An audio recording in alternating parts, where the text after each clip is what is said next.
Good boy, yeah. Hello.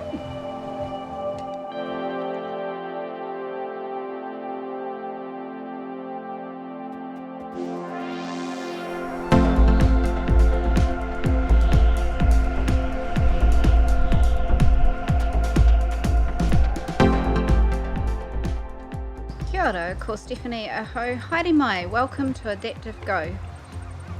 I'm talking invisible disability today. Disability is usually pretty obvious. You can see it, especially if someone's using a disability support like a walking stick. But some sorts of disability are invisible disability, and all that means is that it's not really very obvious. It means it's possible to hide in the crowd, but it also means that people just assume that you're fine. In this vid, I'll give you some ideas about how to manage and communicate about invisible disability. Heads up, before we kick off, I'm a patient. I'm not a doctor. I've had no health professional training, so make sure you do your own research and find out for yourself about invisible disability.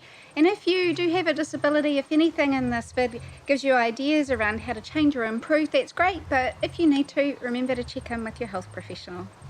The first thing that will help the most around understanding and communicating about disability or invisible disability is first of all to understand what a disability is.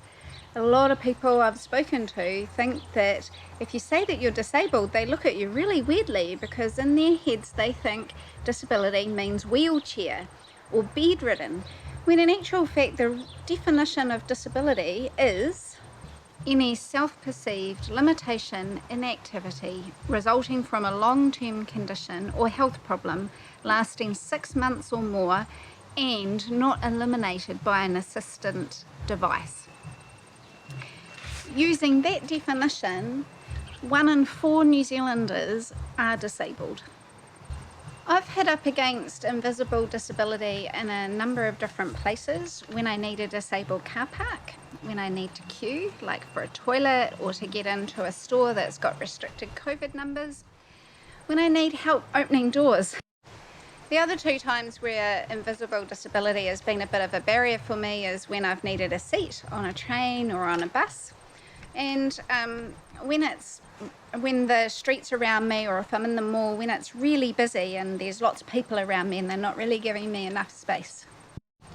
So if you're like me and mobility is one of your things that cause your functional limitation or your problems with disability, then I've come up with some tips on how to help manage and cope with your disability if it's a mobility problem. Some of these tips might be relevant to you if it's a different sort of disability. Tip 1 is talk to your doctor and see if you qualify for a mobility car parking card. I've used these when I've been needing a disability assistance car park or to park closer, or if it's a really busy area like town and there are a limited number of car parks. They're really helpful for me because while I can walk short distances unassisted, I can't walk very long unassisted, and because of my crappy hands, I can't really use a walking stick either. The only time I've ever had a problem using a mobility car park is when another person in a wheelchair wanted to use it, and they got very cross with me, and their support network jumped out of the car and was shouting at me about how come I needed this mobility car park, and in the end I just was able to flash the mobility card at them. My second tip is to be brave and use your words. Usually when you use your words, people are very kind and accommodating, but it can be quite hard to do it, and sometimes you're just not in the mood to do it. So understand all that, but if you use your words and you explain without saying the words I am disabled, if I say those words, people look at me really funny, I think because they're expecting me to be in a wheelchair.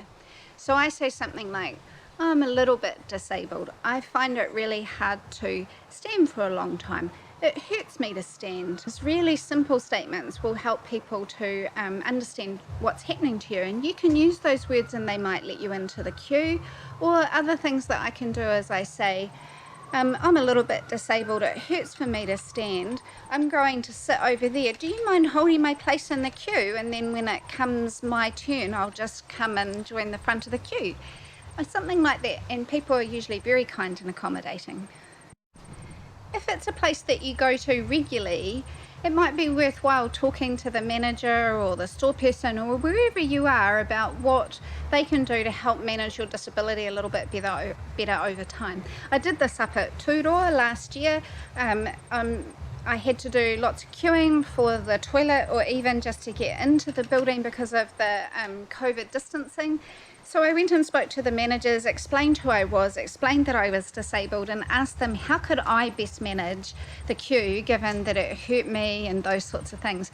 They were amazing, they were fantastic. They put a sign up next to all the disabled toilets that said, if a person is disabled, please don't make them queue. I also use disability supports as a communication tool. I used to tuck a walking stick that I could fold up into my handbag and I'd pull it out when I needed to, especially if I was walking a slightly longer distance. But it's a great communication tool because I could pull it out when I needed to wait in a queue or if I needed a seat in the train and I could see that it was just going to be absolutely jam-packed. I'd pull out my walking stick, unfold it, and then when I asked for a seat, it was just a little bit more obvious for people that I was disabled and needed some extra help. The lovely Ramon, my miniature schnauzer, is also a disability support tool that one of the main things that he helps me with is actually communicating about my disability, especially when he wears his jacket with disability assistance dog on it. That creates a bit of a safety net for me because when I'm walking down a busy street, people instinctively give me a wider margin when I've got my dog walking with me, and it keeps me safe. And because part of my disability is a balance problem, I'm not always walking in a straight line, so it stops me from veering into people or nudging people when they don't expect it and tripping either them up or me up. So you can think about disability supports as a way of communicating about your disability. I hope this vid on invisible disability has given you some ideas or some ways to advocate, or even thinking about people who are disabled and just sort of thinking about what it might mean for them, especially if it's not obvious. So subscribe, watch the next vid, and hopefully learn more about Ramon and me and my journey as we work with my disability. Ka kite.